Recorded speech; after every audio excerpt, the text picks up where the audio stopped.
In the world of collectible cars, Mopar sets the standard. These cars are the best looking, the most collectible, and the fastest and funnest to drive. This is MOTORVATIN.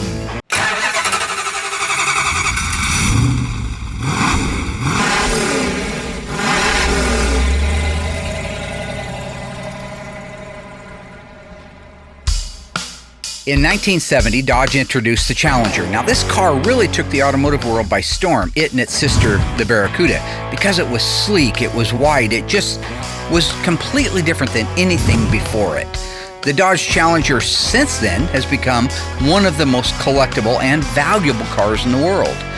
This particular model is a 70 Challenger RT. It is a 440 Magnum 4-barrel, 375 horsepower, Hemi 4-speed transmission with a 354 Dana. Now, of course, on the Challenger, the Rally Instrument Cluster is standard.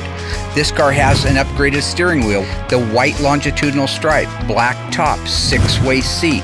These are all really neat options. Even the flip-top gas cap was not standard on an RT. This one has it. Now, we can talk about the collectability, we can talk about the options all day long. But there's nothing like hopping behind the wheel of a 375 horsepower 70 Challenger RT. Let's motorvate.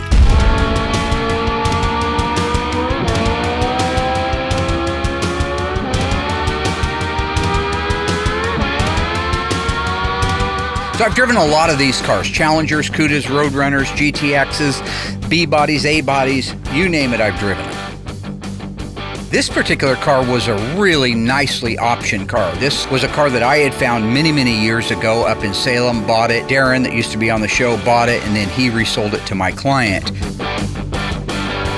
The E-bodies are an incredibly nice handling car. They're wider, they're lower. When you look at them going down the road, you can see the stance is definitely imposing in your face. It's not a big old block of cheese cutting through the wind like you might see when you see a B-body. That's my own personal opinion of it. But truly, when it comes to style and stance, these E-bodies are there. When it comes to driving them down the road, there's nothing like it. You know that that's a 70 Challenger, and you can tell by the colors and the stripes that it's an RT. They handle like they're on rails compared to their big sister and brother, the B-bodies. They even out-handle an A-body, in my opinion. They're just not quite as nimble.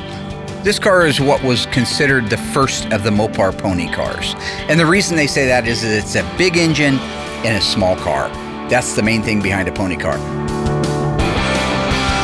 It performs every bit as good as it should. Now, when we build our engines, we put a little something extra into it. We change the cam a little bit, we work the heads over a little bit, and we end up with more horsepower, which equates to a faster car than it would have been from the factory. So I think that everybody should have the opportunity at some point in their life to get behind the wheel of one of these cars. Just turn the radio up and cruise. This never-before-seen footage of our 1970 Dodge Challenger RT was brought to you by this week's episode of MOTORVATIN.